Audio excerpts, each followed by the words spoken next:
Doctor ಹೇಳಿದ್ರಲ್ವಾ ಚೂರೇ ನಡಿಬೇಕಂತ, ಅದಕ್ಕೆ ನಡೀತಿದ್ದೆ. Medicines ತಗೊಂಡ್ರಾ? ಧ್ರುವ ಅವ್ರೆ, ಎಲ್ಲ ತಗೊಂಡೆ. ಅದ್ಬಿಡಿ, ಅಮ್ಮ ಹೆಂಗವ್ರೆ? ಅವರು ನಾರ್ಮಲ್ ಆಗಿದ್ದಾರೆ, ಏನೂ ಸಮಸ್ಯೆ ಇಲ್ಲ. ಹೌದು, ಸರ ತಂದ್ಕೊಟ್ರಾ? ಇನ್ನೂ ಇಲ್ಲ, ನಾಳೆ ಹೋಗಿ ಪೊಲೀಸ್ ಸ್ಟೇಷನಿಂದ ತಗೊಂಡ್ಬರ್ಬೇಕು. ತಡ ಮಾಡ್ಬೇಡಿ ಧ್ರುವ ಅವ್ರೆ, ಮೊದ್ಲ ಕೆಲ್ಸ ಮಾಡಿ, ಅಮ್ಮ ಖುಷಿ ಪಡ್ತಾರೆ. ನೀವು ಮಾತ್ರ ಅವ್ರ ಖುಷಿ ಬಗ್ಗೆ, ಸಂತೋಷದ ಬಗ್ಗೆ, ಆರೋಗ್ಯದ ಬಗ್ಗೆ ಹಾರೈಕೆ ಮಾಡಿ. ಆದ್ರೆ ಅವ್ರು ಮಾತ್ರ ಒಂದು ಸಾಸಿವೆ ಕಾಳಷ್ಟು ಕಾಳಜಿ ತೋರ್ಸಲ್ಲ. ಧ್ರುವ ಅವ್ರೆ, ಕೋಪ ಮಾಡ್ಕೋಬಿಡಿ. ನೋಡಿ, ವಯಸ್ಸಾಯ್ತಾ ದೊಡ್ಡೋರು ಚಿಕ್ಕ ಮಕ್ಳಂಗ ಆಗ್ಬಿಡ್ತಾರಂತೆ. ಅವ್ರನ್ನ ಅರ್ಥ ಮಾಡ್ಕೊಳ್ಳೋದು ಸ್ವಲ್ಪ ಕಷ್ಟನೇ, ನನ್ಗೂ ಅರ್ಥ ಆಯ್ತದೆ. ಆದ್ರೆ ಅಸಾಧ್ಯ ಅಲ್ವಲ್ಲ. ಸಮಯ ಬಂದಾಗ ಅರ್ಥ ಮಾಡ್ಸಿದ್ರಾಯ್ತು. ಆ ನಂಬಿಕೆ ನನಗಿಲ್ಲ ಮೈನಾ ಅವ್ರೆ.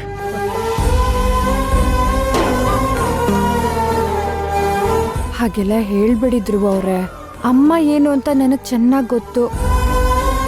ನೋಡಿ, ಅವರು ಅರ್ಥ ಮಾಡ್ಕೊಳ್ದಿರೋ ಅಷ್ಟು ಕೆಟ್ಟೋರಲ್ಲ. ಅವ್ರಿಗೊಂಚೂರು ಸಮಯ ಕೊಟ್ರೆ ಅವ್ರು ಅರ್ಥ ಮಾಡ್ಕೋತಾರೆ. ಎಷ್ಟೇ ಸಮಯ ಕೊಟ್ರು ಅವ್ರು ನಿಮ್ಮನ್ನ ಅರ್ಥ ಮಾಡ್ಕೊಳ್ಳಲ್ಲ ಅನ್ನೋ ಕಹಿ ಸತ್ಯ ನಿಮಗೆ ಅರ್ಥ ಆಗ್ತಾ ಇಲ್ಲ ಮೈನಾ ಅವ್ರೆ. ಒಟ್ನಲ್ಲಿ ನಮ್ಮ ಮನೇಲಿ ಈ ಸಮಸ್ಯೆ ಸರಿ ಹೋಗೋದಿಕ್ಕೆ ನೀವೇ ಕಾರಣ.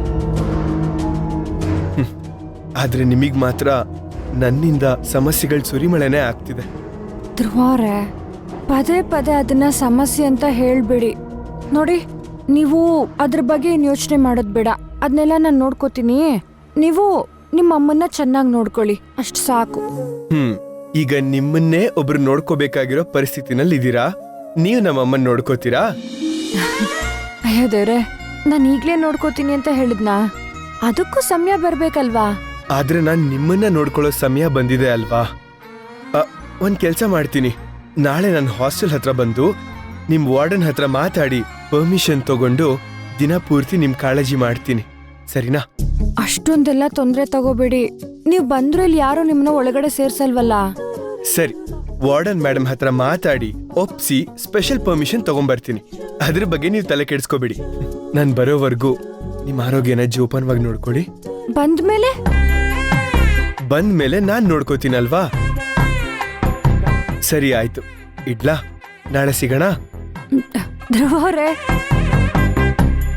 ನನ್ ಮಾತ್ ಕೇಳಿ. ಹಲೋ,